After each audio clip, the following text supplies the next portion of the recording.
Hello, I'm not sure if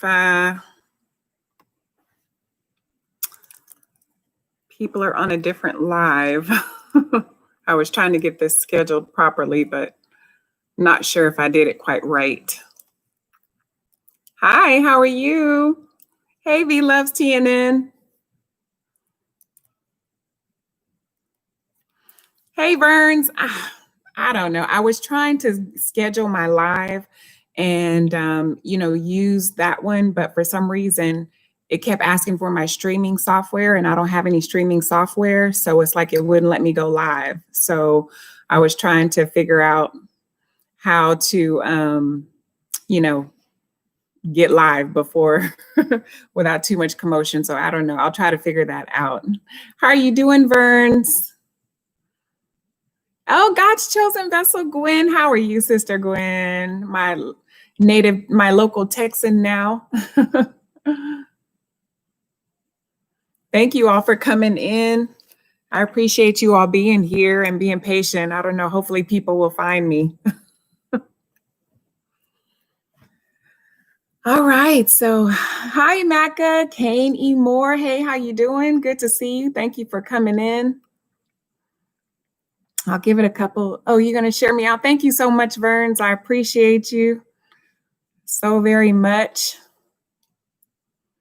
Emeka, how are you? How are you, cousin? Yes, I'm blessed. Yes, I'm in Texas. Yeah. I think you're up near the Dallas area. I'm closer to Austin. I'm outside of Austin. I'm not too many hours away from you, maybe about 3.5 hours from you. So yeah.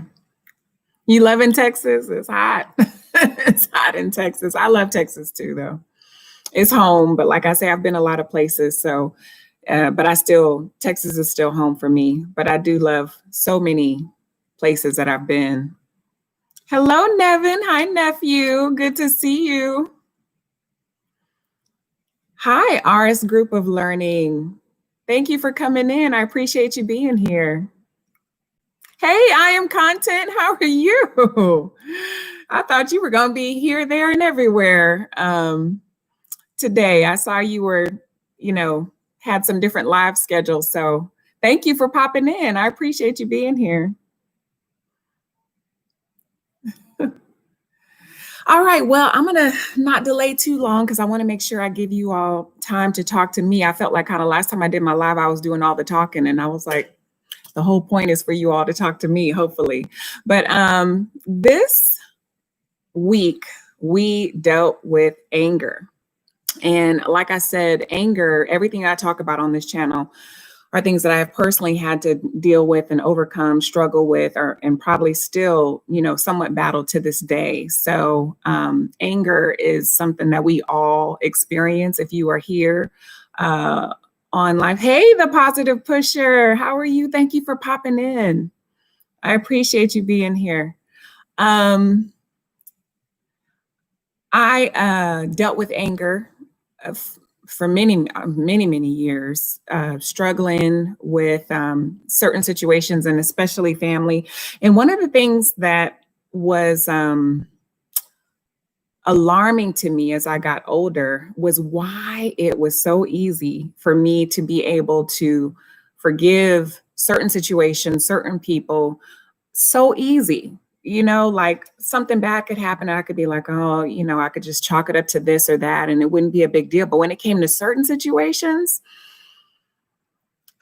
the anger, the anger would just trigger just like that, and I thought, what on earth is this about? Like, this is getting out of control. And I'm talking about that anger that you feel yourself almost beginning to have an out of body experience. Like, okay, I know I'm mad and I'm saying things that I'm like it's like you're outside of yourself looking at yourself being mad.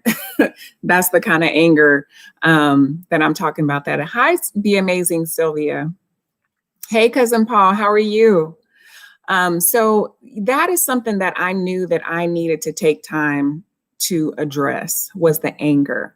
And what I realized, I had to really sit and think about and do some sometimes we know why we're angry, like immediately because somebody did something, but other times we're angry for things that happened in our past or things that we've dealt with or that we constantly deal with on a daily basis that we don't realize are making us angry or keeping us agitated or keeping us irritated. And that's the kind of anger that sits in our heart or that we push down, and then the next thing you know, like I said in my tip this week, that type of anger sits like kindling on your heart. It's that highly ignitable anger that you don't even realize how ignitable it is until somebody sets it off. Somebody says something to you, somebody looks at you a certain way or does something, and you just go all the way left, and you're like, whoa, where did that come from?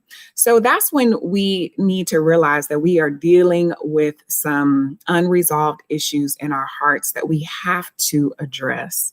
I'm going to greet a few people coming in. Hi, Deborah's Glad Tidings. How are you? Thank you for coming in. Hey, Cindy, how are you? Thank you for coming in. I appreciate you being here. And if everyone could thumbs up the live stream, I appreciate it. And if you're not subscribed, please subscribe. I would appreciate you all doing that. I'm going to just pause every couple of minutes. So hopefully I won't miss people coming in, but I'll pause every few minutes to make sure I address people coming in. So that kindling that rests on our heart, like I was saying, is typically involved with unaddressed issues, things that we just bury, things that we put aside, things that we push under the rug. And those are the things that we need to address. And I had to do some addressing with some of my issues of anger. And mine particularly stem with particular family members. And so I had tried, talking with these family members and addressing it that way. But then you feel like what you're saying falls on deaf ears because nothing ever changes. And that just makes you even more angry, because you feel like I'm saying everything that I can to try to make a difference. And nothing is changing. So what I decided was that I needed to, for me personally, I had to write letters. I find that writing is very, very therapeutic for me. So if the person was no longer living, I would write a letter to that person. Or if the person was alive, I would write my letter to that person. Because for some reason, when my anger is that ignitable, like that highly ignitable and that much on the surface of my heart, it's better for me not to talk. Because if I talk, that anger will get out of control. And once that anger sets wind, it just goes ablaze. And so it's better for me that I found to write people letters. And I tried not to write extremely long letters, because when you write letters that are like, 4, 5, 6 pages long, sometimes that can be too much. And they don't want to read it. But if you can kind of condense your letter into something that's like 2 to 3 pages and send that letter off to a person, then definitely they'll be more likely to read it and pay attention to what you're saying. Triggers, yes, there are all kinds of triggers. I'm going to look at a few of the comments here because I want to make sure that I don't miss these good comments. Writing is good. Writing is good. Writing is very therapeutic for me, and it allows me to really listen to my thoughts and get out what I need to say without my emotions getting in the way or getting involved with my words. So, and with my thoughts. So when I'm sitting and I'm not pressured and I'm not feeling that stress, then I can sit down and think about, okay, what is it that I'm really angry about? So one of the things that I do, I actually have talk principles that I use. And the first one is I will take a moment. So the T for me is take a moment. And I will take a moment to think about what is it that I'm actually really angry about? Like, what is really bothering me about the situation? Is it the person? Is it the situation? Is it something they're doing? Is it something they're not doing? So I'll take a moment and think about what is it that I'm really angry about. And then from there, for me, the A is alter my approach. So if I feel like I'm talking to this person and nothing is coming across, then I need to figure out how I need to alter my approach. And I might do a letter, or I might do a text, or I might bring somebody else into the situation, to like a referee. I call him a referee, to help me get through what it is I need to say to the person. So I may need to alter my approach, think about, pray for sure, think about why is it that I feel that I'm not being heard? Are they not hearing me? I'll think about how I can alter my approach. And then the L for me is listen to what's being said, because sometimes when we're so angry, we are not listening because we're arguing with the person. We're not listening to what's actually being said. We're not listening to what we're saying, and we're not listening to what the other person is actually trying to tell us. And when no one is listening, and we're just arguing and, shooting daggers at each other, absolutely nothing is getting accomplished. And so I try to sit back and think about, okay, what is it that I heard? What did I really hear this person say? And then what is it that I heard myself say? Because sometimes I'll even say things that may not necessarily have been what I fully meant to say. So that's, take a moment, alter my approach, listen to what's being said. And then for me, the K is knowing my intention. So when I am angry and I'm upset with someone, I really work hard to think about what is my intention going to be with this conversation.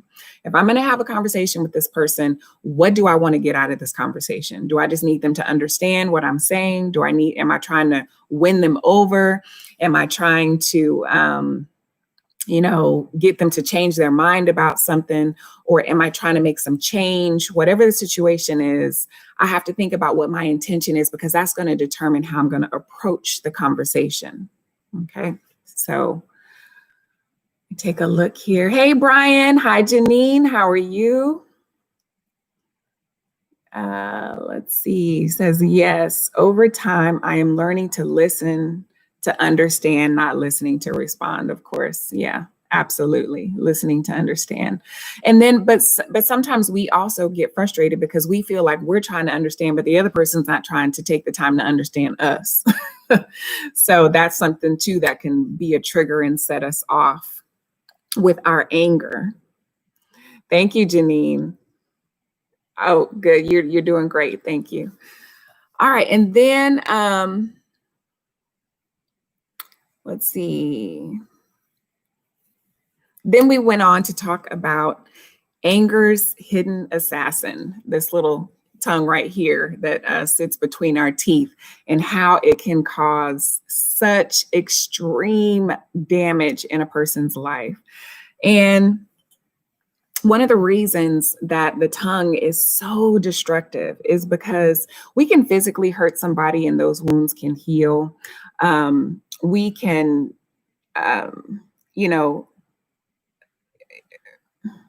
let's see, we can mentally, those wounds physically hurt somebody, but the verbal words that we allow to come out of our mouth that cut down to a person's spirit is what does the most lasting damage.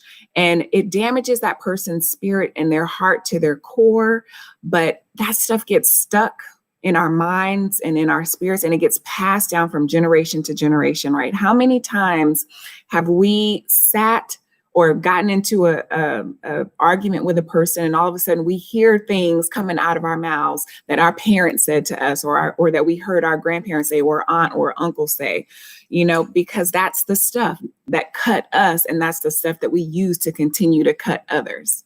And so that's why that stuff is so damaging. The words that we use can be so damaging.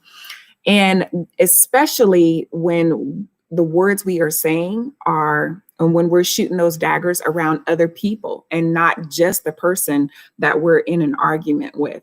So if you have children around, or friends are around, or other family members are around, everybody is getting affected and being hit by those words. They're like flying bullets. And if anyone's not careful, other people get involved, because it's hurting them as well, because they're hurting because you're yelling at their loved one or whoever. And so it's almost like a war zone. It all just becomes a war zone, and everyone's screaming and hollering and yelling.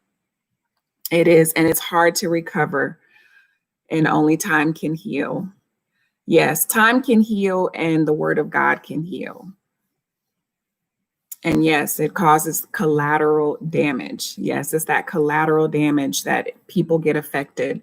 And so that's why it's so important to address those unresolved issues in our hearts. So if you have something on your mind, or if there's a certain person in your mind, I want you all to think about that person in your mind right now that that you're having anger issues with, because I know y'all know who that person is.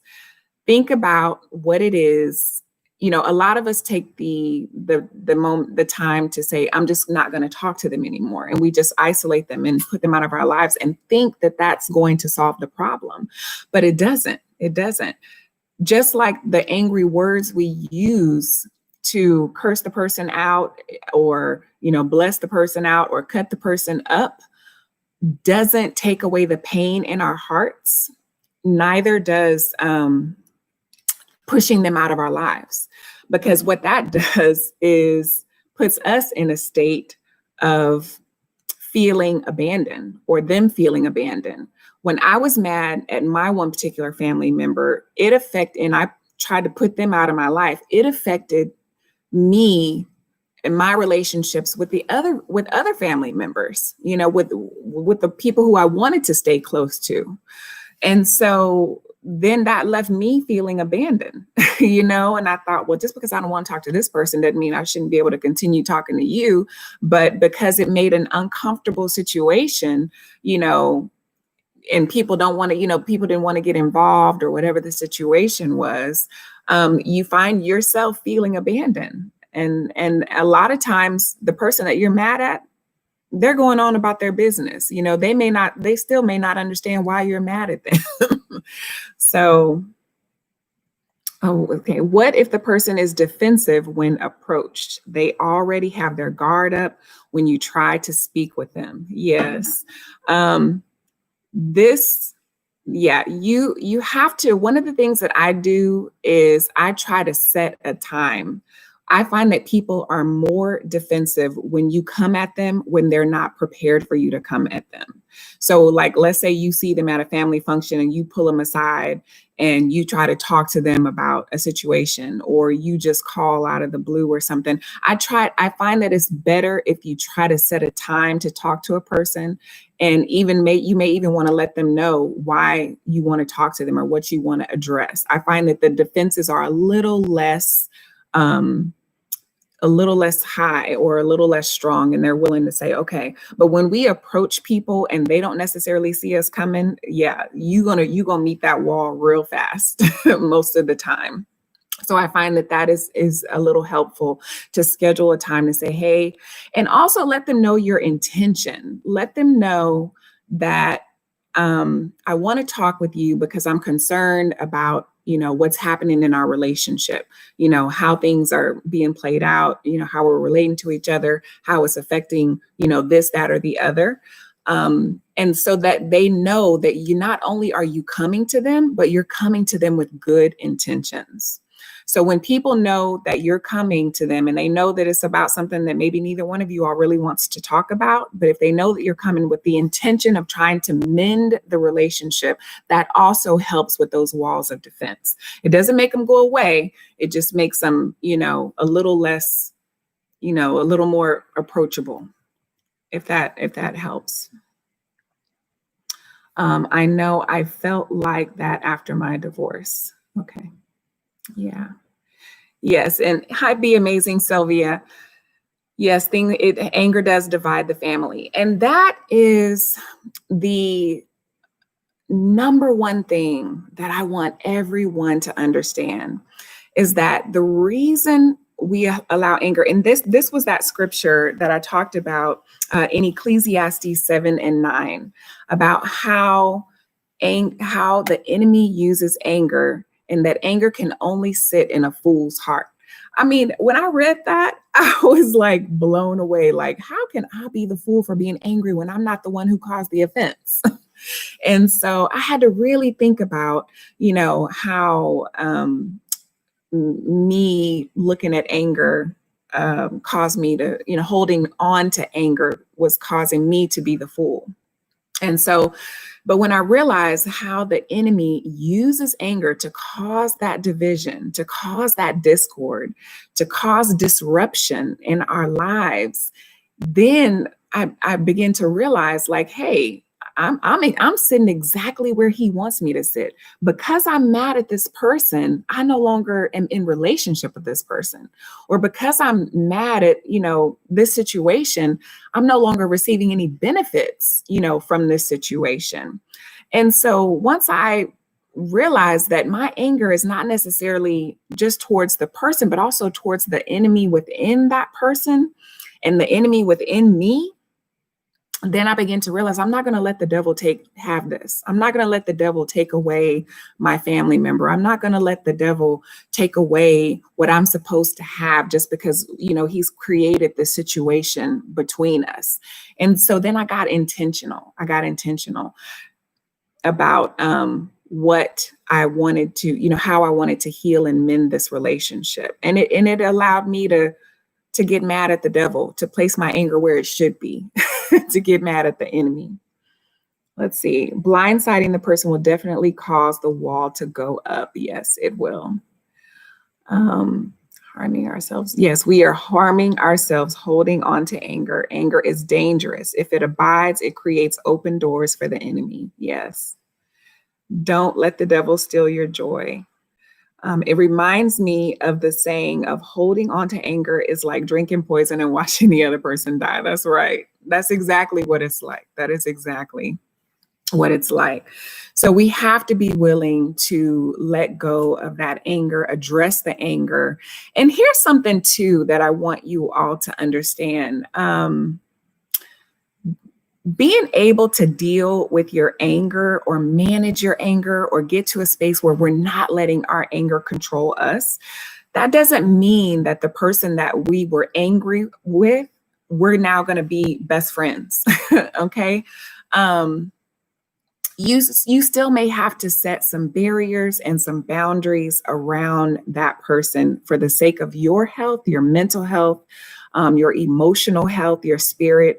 So just because you have been able to forgive and you've moved past the anger, that doesn't mean that you all necessarily have to be best friends, But what it means is that the two of you or whoever is all involved can reside in the same space without you feeling emotionally stressed. When that person walks in the room and you feel, your blood begin to boil or your thoughts begin to race or your heart start to beat a little faster, that is what we want to be able to manage and to be able to get under control, not necessarily be, the person's best friend. So sometimes that's, Hi, Keep Moving Uncut. How are you? Okay. So yeah, so that's what I want. I also want you to be able to understand that and getting our anger under control. And that's when really that it is under control, when you can reside in the same space and not feel like you want to, pummel the person. Let's see. Okay, so does anyone have any issues or stresses or, anger problems that they want to, or questions they want to ask me about? I want to make sure I'm not doing all the talking because this is Talk to Ruth.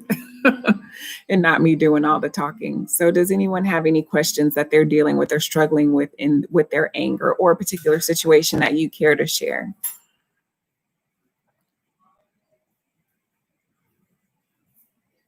And I'll peek through the chat every once in a while just to see if anyone has a question.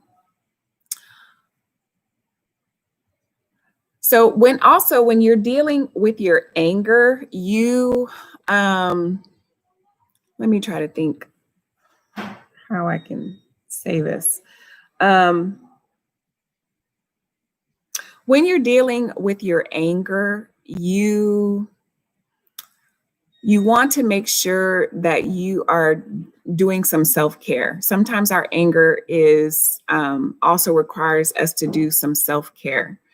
And whether that's doing the things that you need to do to help manage your anger, exercise, meditation, prayer, reading scripture, all that stuff helps us to deal with the self-care of managing our anger, because we still have to deal with those emotional stresses that, want to take us there.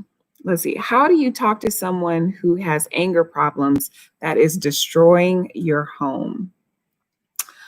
I'm not sure if you were here the whole time, but one of the things in a situation when they're in your home, that to me, that is the time when I feel most that you need a referee. When it's just you and that person, you're in that constant same space together, you need a referee, whether that's someone that you go see from the outside or someone that you can bring into your home to sit with you all and talk. I find that most of the time you need a referee in those situations, because for some reason, when you're in the space together all the time, 24/7, it's hard to break from allowing that anger that's constantly encompassing you. It's constantly encompassing you, and you need to a lot of times change the space. So even if they're not willing to see anyone, I find that it's good if you change your space to talk, whether you all are meeting outside at a park, if you are meeting somewhere in a restaurant or a hotel or whatever, some sort of meeting place in public if need be, so that hopefully, things won't get too crazy out of control, and yet there's also still witnesses. I find that it's better to talk a lot if you move out of that space that you live in, that you reside in together, to try to talk.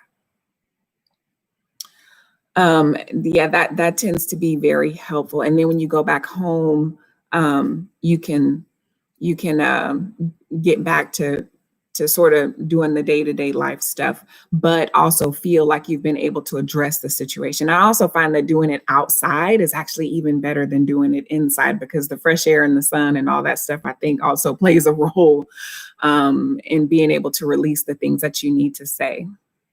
That was a good question.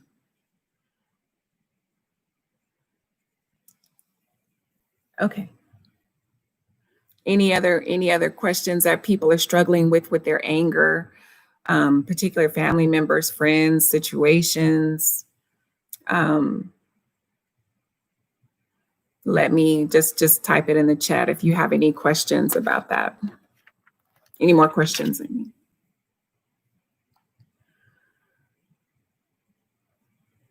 All right. Sometimes, let's see, a third party does help sometimes to offer an alternative perspective. It does. I have sat through, I'm a firm believer in coaches, counselors, ministers, all these people who help, because they absolutely bring a different perspective, a fresh set of eyes, a fresh set of ears to the situation that a lot of times we can't see, because we get so zoned in and focused on what we're feeling. And we feel so justified in why we feel the way we do, that it's very difficult to sometimes see outside of that situation. So it is so important, if you can't bring in like a professional person, or is to find some sort of objective person, or a good friend who's who can be pretty good about being objective. You know, you don't, we all have those friends that are just like, you know, they'll agree with every single thing that you say because they're your friend and they just want you to know that you know, you support them. But try to find someone who's objective that you feel that you can trust to bring a fresh set of eyes to the situation. And you might be surprised at how they can open your eyes to see things that you're not able to see. And especially someone who just only knows you. If they don't know the person that you're angry with very well and they're only going by what you're telling them, if you can find someone who knows the both of you, that's even better. That's even better. But even if not, try to definitely find someone who can be objective. Someone here in the chat says, not me, I'm on the side of right all the time. Oh, yeah. And we often feel like we are always right about our anger, that we are justified in our anger. And maybe we are, like, maybe we are right in that particular situation. But the goal is to get to a space where we can get the person to understand what we're feeling, why we're feeling that way, and figure out what it is that we can do about it. Because a lot of times they don't know that they've made us angry. They don't know why we're angry. And if they don't understand, they can't relate. And if they're not able to relate and understand, then they're not willing to do anything about it because they don't see a problem. So we have to, you know, be willing to say the things that we need to say and help them understand what it is that's bothering us without the anger, so that they can understand. Because when all they hear and see and feel is that anger and rage coming at them, they're not trying to hear what we're trying to say. So we have to try to get the anger under control so that they can actually hear what it is we're trying to say. And we can be passionate about it. We might be passionate about it, but the rage and the anger, you know, some people don't receive that very well. Now, some people do. Some people, it seems like that's the only way they know how to receive stuff.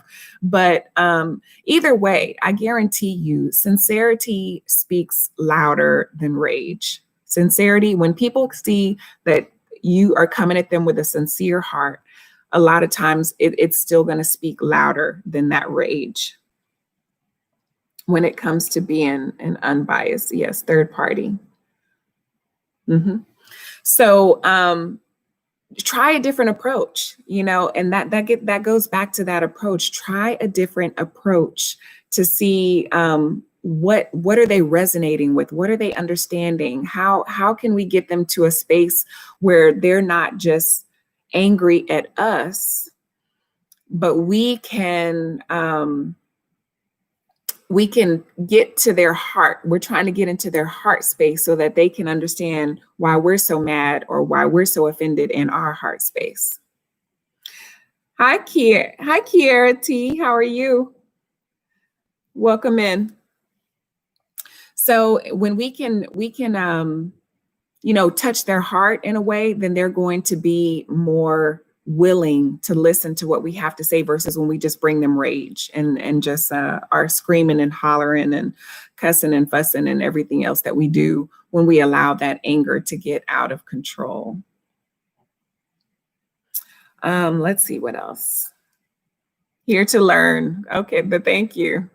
Well, I'm just sharing the things that I've had to learn. So like I said, all these things have been very personal things that I've had to learn. And that's the stuff that I like to share. So what else did we talk about? Yes, so I talked about how we use our anger as a license for destruction. So when we feel justified in our anger, we definitely use that to go off on people because we are so afraid and so worried that someone is going to take away why we're angry or tell us that we're angry for no reason, or that we're overreacting, or that we're, you know, taking this out of proportion, or not being willing or open to see it a different way. We don't want to hear that. And so we block all that kind of stuff out so that we can hold on to our anger and our rage.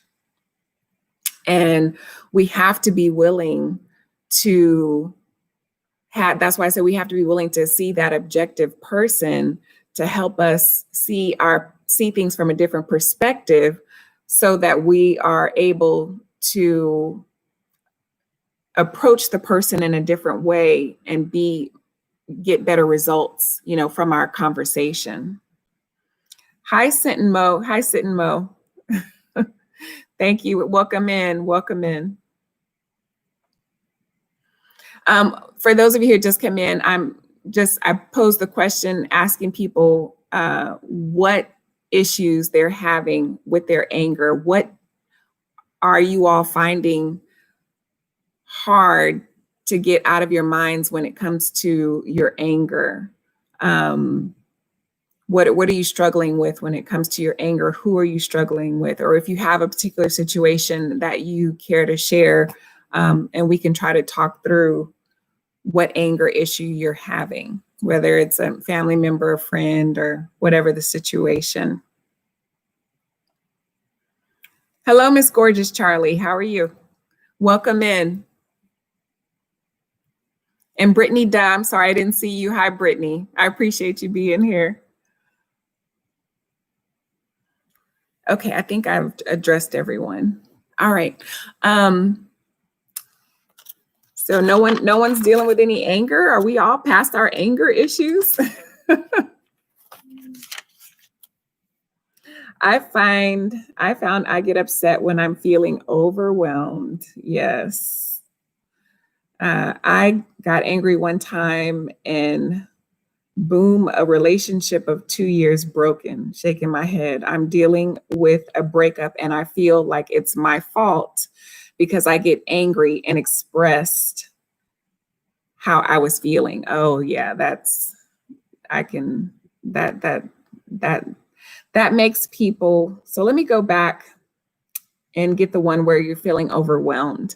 Yes, sometimes you're right. It's not just unresolved issues. When we are feeling overwhelmed, and especially, if you're an adult with any kind of responsibilities, you hold a job, if you're married, if you have children, you have family, whatever, people that you have to take care of, stressful situations, if you have an illness, when all that stuff comes down on us at once, that also overwhelms us big time. And we can get angry when people ask us to do just that one more thing, or when we feel like we have to do just that one more thing because there's nobody else to do it.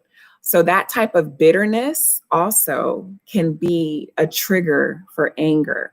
And so when we're feeling overwhelmed, we need to let someone know, whoever is in your space with you, whoever you work with, whoever is, in your family that can bring any sort of help to you, you want to make sure that you let them know, hey, I'm feeling overwhelmed. And especially if you're a woman, or we tend to be wanting to be that superwoman, feeling like we can do this, we can do that. And sometimes we don't even recognize when we're getting overwhelmed until we get sick. And then once we're sick, we're like, oh, well, I guess I am doing too much. And when we need to start figuring out, okay, what am I handling well? What is getting overwhelming, and where can I delegate some of these things that I have going on to someone else if I need to. So that's real important to understand where it is that you're feeling overwhelmed. Let somebody know that you're overwhelmed, and see, where you can, delegate some things, or see who's willing to step up and even just help and say, oh, I didn't know you were feeling overwhelmed. Just this very week, I had a coworker who has some family situations and things going on, and it had been going on for months. And I had no idea until, the situation got kind of bad. And so I was like, oh my goodness. so we've rallied up right now and doing things to help them, just to try to relieve some of those stressors off of their plate. And it can be simple stuff sometimes that people can do for you, like if it's a home situation, if you need someone to cook for you, if you need someone to run some errands for you, if you need someone to just take care of a situation for you, make phone calls for you, you'd be amazed what people are willing to do for you. And people are often, they want to help. People often want to help, and you can allow people to help without them necessarily getting all up in your business. Because I know we tend to be private sometimes too. We don't want people to know what we're struggling with, but we can still say that I'm feeling overwhelmed. I have multiple things going on, and I want to know if you would be able to help me in this area, without necessarily divulging every bit of your private information. So yeah, when you're feeling overwhelmed, definitely don't be afraid to delegate or ask for some help in that area so that you don't get bitter, because that is definitely a trigger. And then the other question was 2 years. Oh yeah, this where you were afraid to talk because the person broke up with you. That my husband, it's funny, my husband and I literally were just talking about that last week. We want to express the things that we need to say to a person, but sometimes we can feel like if we express what we need to say, they're going to get mad and they're going to walk away or leave us, because we're not saying what they want to hear, or we're not, agreeing with whatever it is they're wanting to do. And so we get afraid, and so we don't say anything, and we continue to sit in our misery, or in our stress, or in our feelings of overwhelm, because we're afraid to step up and say something, because we don't want the person to get mad. Or we don't want them to leave us. And we can't allow that. That's just another form of control, is basically what that is. It's just another form of control. You can't be in a relationship with anybody and not be able to feel like you can express what you need to say. And if you are in that kind of relationship, be it a personal relationship, a business relationship, friends, or whatever, and you feel like you can't express what you need to say freely because you're afraid, then that's not a healthy relationship. That's not a healthy relationship. Now, people aren't always going to agree with you. They're not always going to like what you have to say.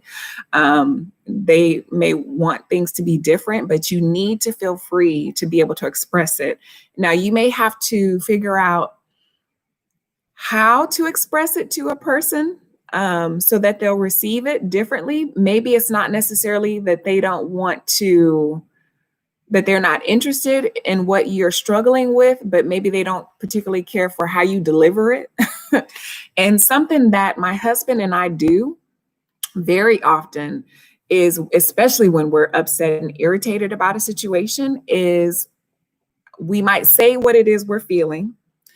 But if I don't particularly care for how he said it, or if he doesn't particularly care for how I said it, we will say, this is how you could have, I hear what you have to say, but this is how you could have said that better for me. This is how you could have said that better. Or if they're not receiving it, I will say, well, how could I have said that better? And sometimes we'll even start the conversation with, I know this is not going to come out right, but I need to say this. And I'm not quite sure how to say it to you, because we want the person to understand what it is we're feeling without necessarily turning them off, right? Or pissing them off. And so, like, say I need, and I'm just bringing up something random. I need you to wash the dishes, right? Like, let's just say it's a situation like a dish situation.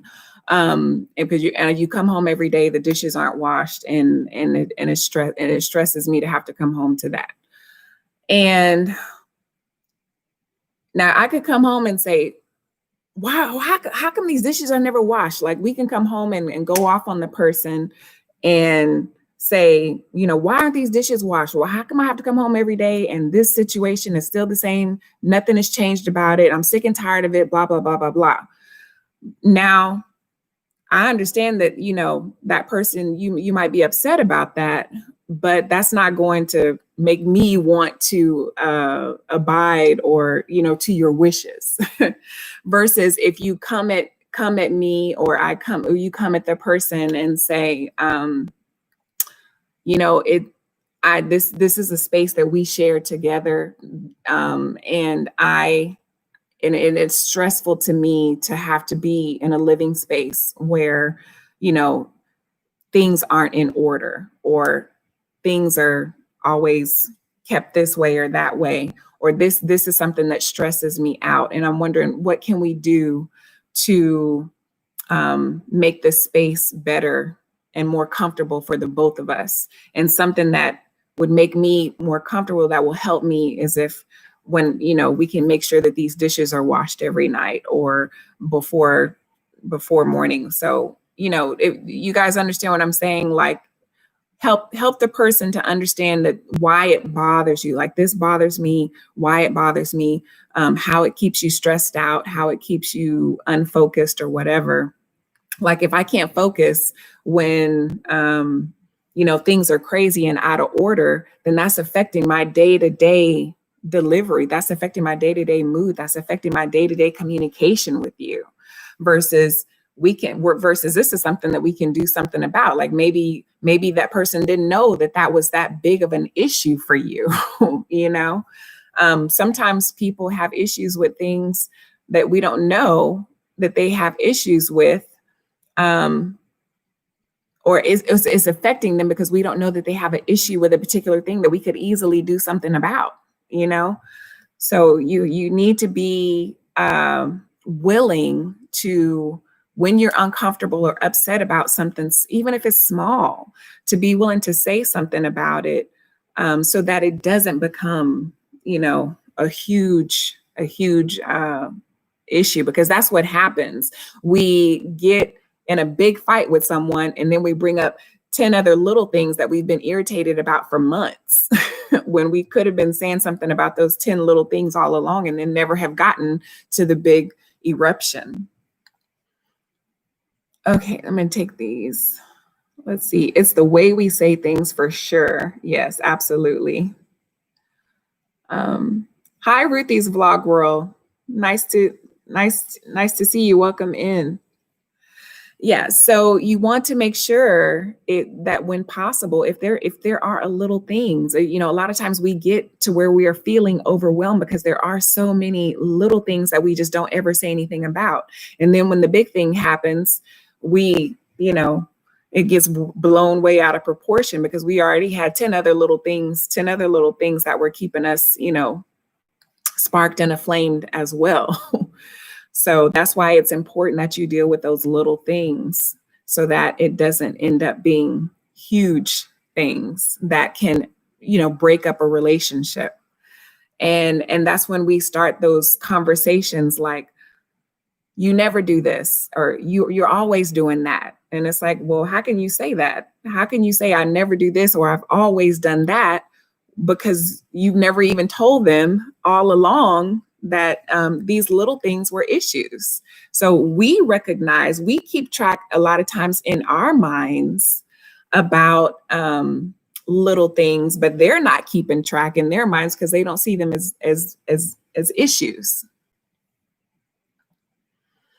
That's how people get sick, holding things in. Yes, absolutely. Absolutely. So yes, you want to try to talk about those little things that pop up, so that they don't turn into big things. And then we can feel, a lot of times when we do hold those things in, when we get to a point where we're ready to say something about it, because we've been holding so much in, we blow up instead of just being able to talk about that small thing. So, all of a sudden what started with the dishes turns into, us sleeping in separate rooms, because we didn't talk about what could have started with the dishes. We didn't talk about what could have just been handled early, instead of waiting for things to get blown way out of proportion, and now we're sleeping in separate rooms. So that's kind of how you can avoid a lot of those things. And I find that when you're newly married, and I'm going to say this to the people who've been married within the first 3 to 5 years, there's a lot of trying to figure out, and this is for a marriage situation, there's a lot of trying to figure out what's working and what's not working. And it takes years to do that. So there's still a lot of getting to know each other, learning each other's irritations, learning each other's likes and dislikes. And it takes years to do that, because in those first year or two, a lot of times, we're still lovey-dovey. And then after, year 2, 3, 4, you start getting beyond irritated with things. And so that's why it's real important that as you're, learning each other and growing and living with each other, that you express what it is you're struggling with early on into the marriage versus 10, 20 years later. It's real important to talk about things as they pop up early in the marriage instead of waiting for things to get blown out of proportion or years go by and then you're ready for a divorce. So that's just a little something extra for you newly married people. Any other questions? Oh, thank you. Thank you.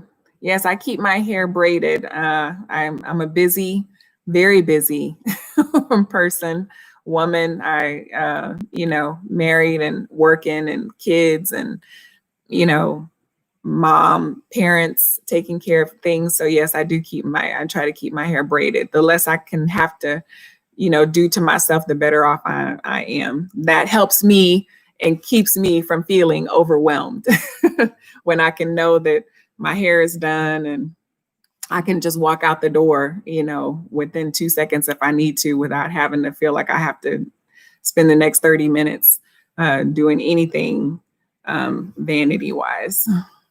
So, but thank you, Gigi. I appreciate your comment. Okay, any other questions about anger?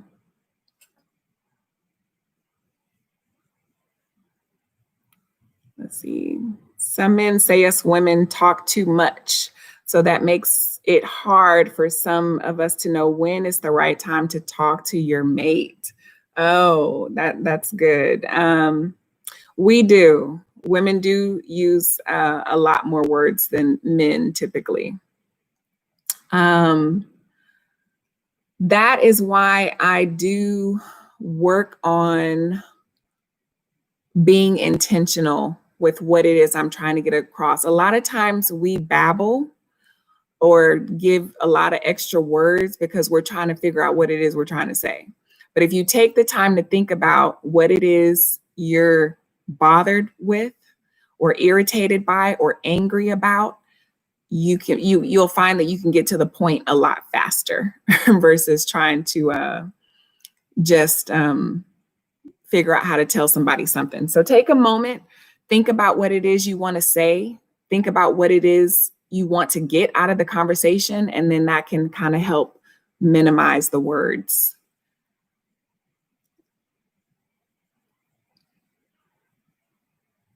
Yeah. So, and to know when it's the right time to talk to your mate, this is real important. Pay attention to your mate's behavioral patterns. If you know that your mate is not a morning person, don't bring serious issues to them in the morning. If they're not a night person, don't bring serious issues to them late at night when they're ready to, their body is beginning to be in shutdown mode. Timing is everything. Timing is everything. If you find that they tend to be in a good mood when they have, pay attention to their behavioral patterns. When are they in a good mood? When are they typically irritated? When are they typically sleepy? When are they typically tired? Don't bring serious conversations to people Also, you don't want to bring serious conversations to people a lot of times when you're in family or social gatherings. That is typically not a good time to bring up serious issues. If you see somebody and you need to have a conversation with them, say, hey, I'm seeing you here. I don't want to talk about this right now because I know we have this thing going on, or we're here to celebrate this, but I'm hoping, I want to know when you can give me, 10, 20, 30 minutes of your time because I want to talk to you about this situation. So pay attention. If you know that when they first get home from work that they're a little slightly irritated or stressed or tired, don't bring up a serious conversation during that time. Wait till they're in a relaxed state if you can. And if you can't, also, I find that it's best to say, I need to have a conversation with you. Can you let me know when is a good time for you? Let them schedule the time. So that way they can be mentally prepared. Okay, this person needs to talk to me and I need to ready myself for whatever it is they may have to say. So either get them to set the time, or you try to pick a time where they're typically in a relaxed or fairly calm, decent mood. Okay. Yes, it is. Timing and delivery is so important. I've learned that the hard way. Yes, yes. Because we think that what we have to say is so important, and we're feeling so stressed and we're feeling so whatever it is that we're feeling about it, and we think it's a priority. It may not be a priority for that other person at that time. And we have to recognize that if we want them to receive what we have to say, we have to pick a time where and that is going to be received. And that may not be when we're ready to deliver it.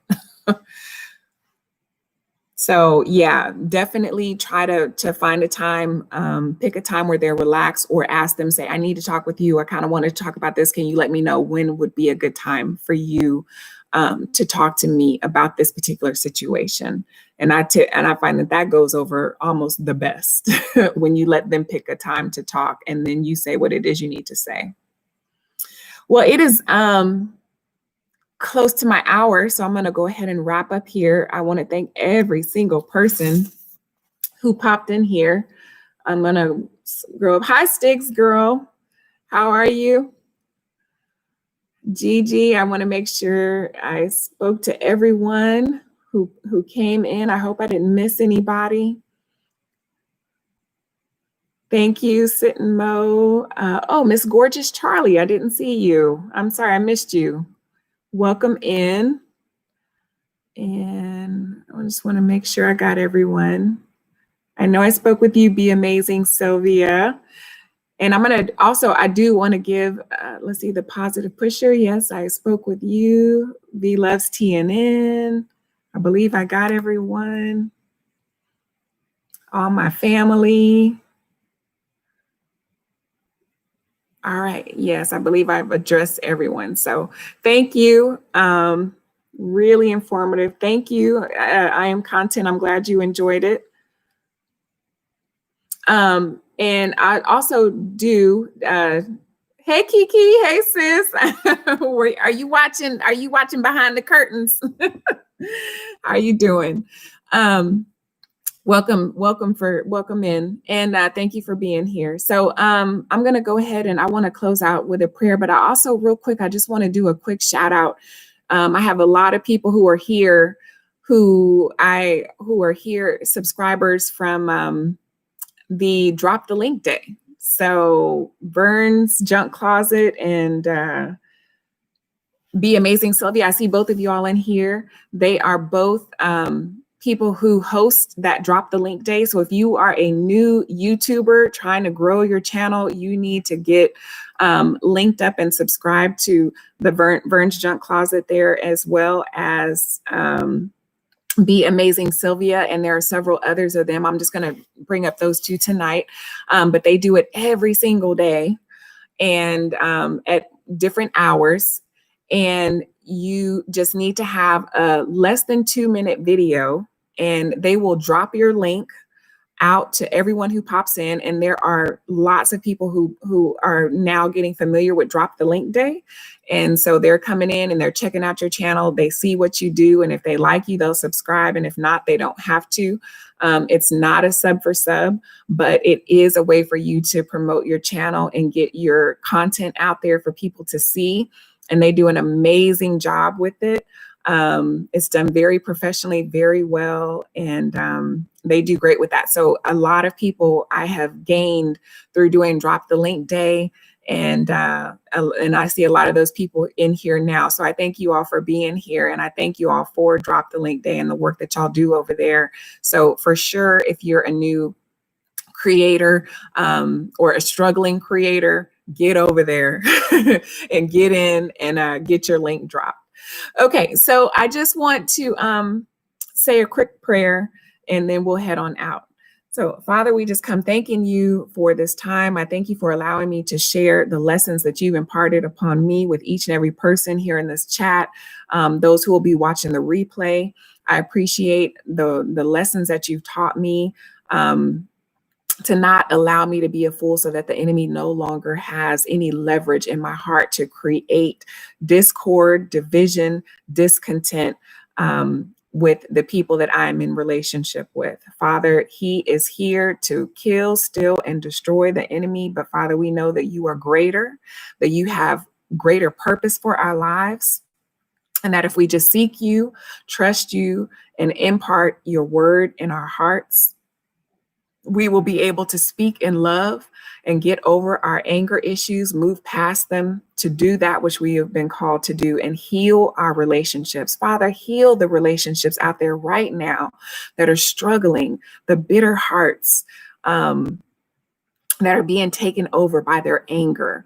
Father, help them to put that anger aside, melt any discord and division, and heal these broken relationships so that we can get back to living your purpose. And these relationships can get back to doing the things that you have called them to do. We are a people that were created to be and function as one. So wherever you see infection in our relationships, we just ask that you heal those areas, bring people in their lives to help them overcome the things that they're struggling with.